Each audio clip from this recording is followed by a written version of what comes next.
Round 3. Solar versus Serral. Grand finals of the WTL Code S. So quiet suddenly in this ZVZ. The ZVT was so loud. There were so many explosions. Crimson Court once more. Obviously it is loser pick. Both teams have vetoed a map. If Solar loses, he cannot pick Ghost River. If Serral loses, we cannot pick Pulse Youth. It shouldn't really matter in a ZVZ. I think there are plenty of maps that we should feel okay on. Solar has definitely done alright against Serral in the past. Serral's looking very good today. Sure, lost one map against Cure when he got proxy 3 wrecks, but hey, that can happen to all of us. Roddy, drink some whiskey? We're getting there, mate. We are getting there.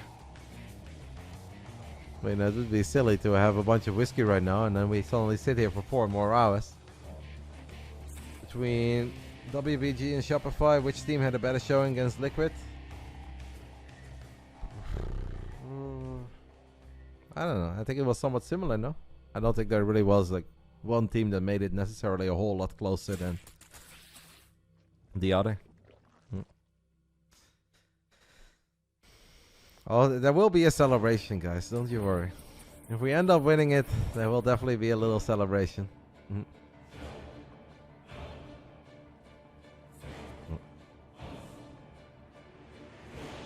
Bailing that's going down on both sides, and both players have decided to take the forward base. So this could be an old school, very aggressive ZVZ with a lot of link bane aggression for a while. With bailing run-bys on both sides. Let's hope the WTL observer is sharp. We obviously know Solar is a very aggressive ZVZ player. This is no Niels to Serral. Reynor had, I think, a very good game plan coming into Solar when they went up against each other in the EWC. Serral drops the Bailing Nest and the Roach Warren. Solar is going to do the same thing. Excuse me, Solar is the one who drops the Roach Warren a little bit earlier, but there's not a whole lot to it. Serral trying to prevent the drones from taking this Rich Vespian guys, but that doesn't work. Solar has enough units. It's a little bit tricky with Solar on the top side of the scoreboard, but spawning in the bottom. So don't confuse the players, guys. These guys do not swap names depending on where they spawn.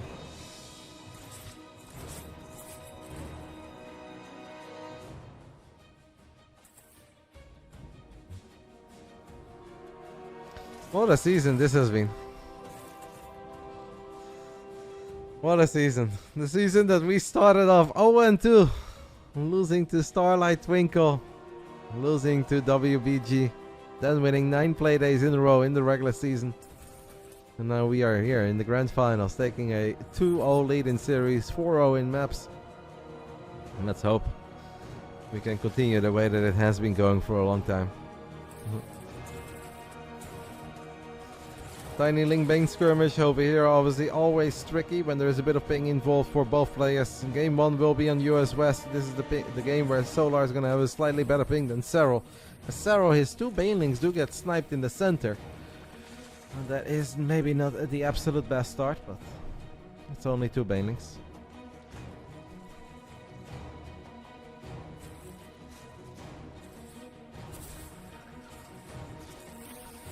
Solar using one of his overlords to get high ground vision here to start working on the Rich Vespian guys over Serral. That's kind of a cute play, actually. One more set of balls should be able to do it. I think he still has vision of it, but Serral is going to try to battle this army. Couple Zerglings coming in from the bottom. 1 Baneling remains here for Solar. Does get a good connection.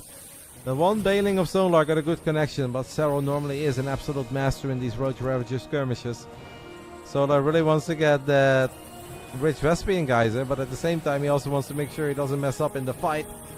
He is gonna get it. Solar snipes the Rich Vespian geyser with Serral. Let's hope that Serral immediately retakes it. Even though there is still plenty of gas income, Solar splits off a few links. Both players dead even on workers. 37 versus 37. They are 100% mirroring each other. No real advantage. Serral has a tiny supply advantage, maybe a few more roaches. Ravager count seems even. Serral's about to get his hands on 1 more. Solar is so aggressive in these scenarios where he just continues to go. And there have been games in the past where Serral would kind of think that it's over and he would fire up a big round of drones and he'd suddenly be in trouble. But obviously what makes Serral Serral is that he learns from his mistakes. He doesn't make a lot of mistakes to begin with, and when he does make a few, he learns from them. I feel like this is starting to look better and better for us. Obviously still close. Serral gets a little jump here on the Ravages. Snipes a whole bunch of them. The Zerglings of Serral really making the difference here. Even if it's a lot of Roaches and Ravages battling each other. Solar goes for a big counterattack, but Serral shuts it down with just a few Banelings. And if we're winning the fight in the center and we're defending against the Zerglings, we gotta be cooking here now. Solar is reinforcing with nothing but Lings. Serral's doing the same thing. Serral takes it just like that. A little jump on the Ravages in the center of the map. Perfect defense against the Zergling run by. 5 in a row for the great Iona Setala. And that means that after this, vitality will always go down to 1 life. Whether Solar wins the next game or not, vitality will always go down to 1 life.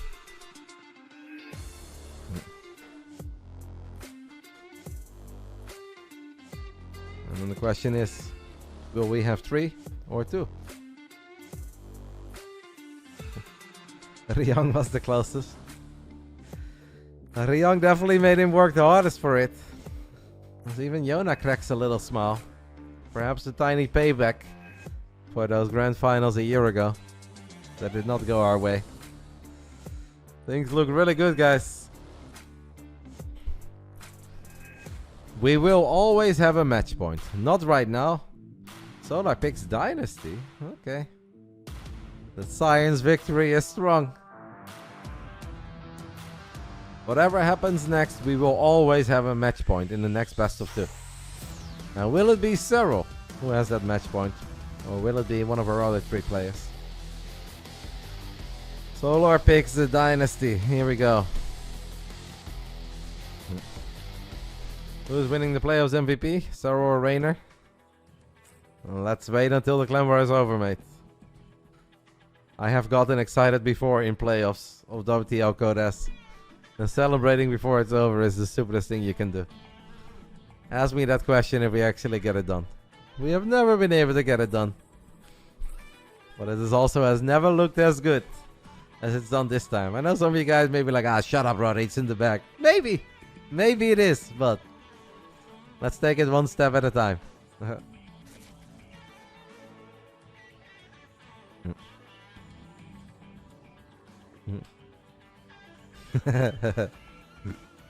Don't jinx it. Why aren't people so hyped when it was clam cooking? Chat was just Terran OP spam. I don't think that's true at all, Sim. Chat has been fine. Chat gave a lot of props to Clam. Chat gave a lot of props to Reynor, and rightfully so. Because they were both amazing. I don't think there's been too much balance whining.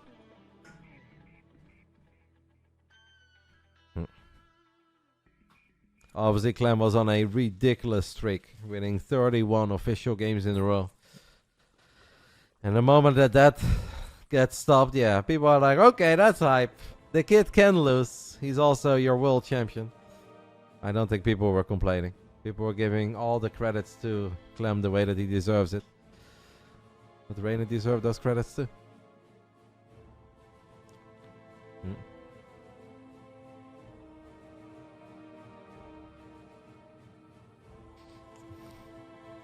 Both players have decided to take their in-base expand. Solar is obviously in the top right side of Dynasty.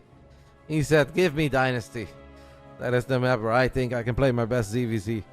Serral is on the bottom left side and is going up to 3 bases very early.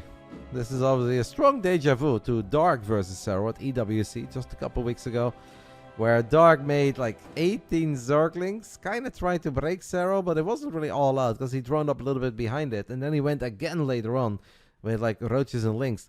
But the initial Ling attack really did not do enough for Dark. I'm sure that Solar was watching that game, and if he didn't watch it live, he definitely has watched it by now.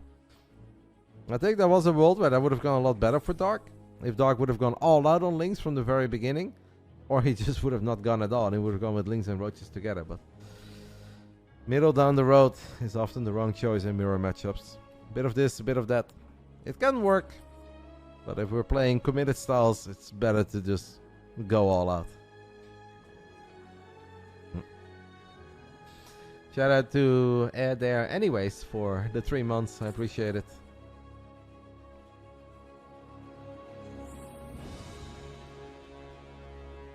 Solar is gonna fire up 18 Zerglings. Has dropped the Baneling nest as well. Serral still building drones. This is where Serral needs to stop being greedy, guys.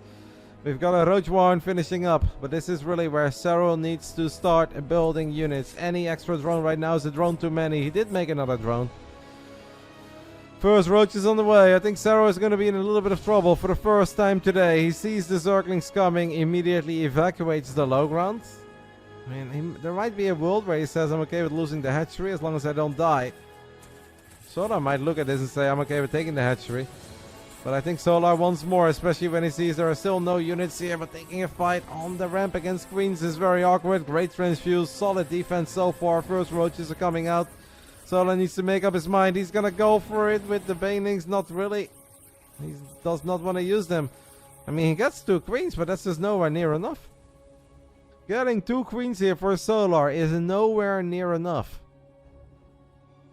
Still down 11 workers, building more units. Serral with a very clean hold and obviously is building nothing but roaches from here on out. He knows that this was a pretty big commitment by Solar. Solar shaking his head. Sees the amount of roaches and he's like, uh-oh. Uh-oh. Oh, indeed. Solar is gonna take the L and says, you know what? I'm gonna just try to drone my way out of this. Built 5 drones, is now down only 4, but Serral has been mining quite a bit more than Solar for a while. And that is already showing in the supply, and that will continue to reveal itself in the supply. And Solar is now building a lot of roaches, but he's doing it as a worse economy, while Serral obviously already has more. Solar does snipe one of the Obies, as the Banelings apparently went for the roaches there, but not all the Zerglings were on the same page, so only a few of the Lings went for it. So they're basically just bleeding out a couple of units. Serral is on fire. All the Koreans are terrified when Serral's on fire. And Serral says, alright, you forced me to make units. I have made a lot of units. And now I'm gonna see if I can get some value out of them on the other side of the map. And he's gonna do dynasty things. He splits off a Ravager. Sets up the bait. Solar is gonna go for that Ravager, but the main army of Serral is here. I can imagine that Solar did not see that. Probably just feels that he needs to fight over that location, because if he can't mine from the gold, he's always going to lose. Turns around. Solar has a decent amount of units here, but Serral should just have more. With the way that this game has started off, with the amount of Lings and Banes that Solar made, he did not get enough done. GG gets called. 6 in a row for Serral in the grand finals. Hat-trick. And we are 1 map away from winning it all, guys. We are 1 map away from winning it all. And the GOAT is making it look easy. I'm sure it ain't easy, but he is making it look easy. 1 map to go. Now it is time for a revive match. Team Vitality can decide who they want to revive. Their revive player is gonna have to go on the killing spree of the century. Oh, that baller is ready. The glass is ready, mate. It's on my desk. Next map, Ghost River. So, Team Vitality can revive a player. That player will start off on Ghost River. But even if they win on Ghost River and they lose the second game, it is game over immediately. Because they lose a life, we lose a life. They are out of lives, we have 3 left. From here on out, Vitality needs to 2-0. 2-0. Like 2-0, 2-0, and 2-0. And then this could be a 1-1. But they need to win 6 games in a row. Oh, sorry, it's Side Delta actually, yes. Sorry guys, I'm blind, yeah. Liquipedia is updated. I made a rookie mistake of thinking that Liquipedia was not updated yet. It is not Ghost River, it is Side Delta.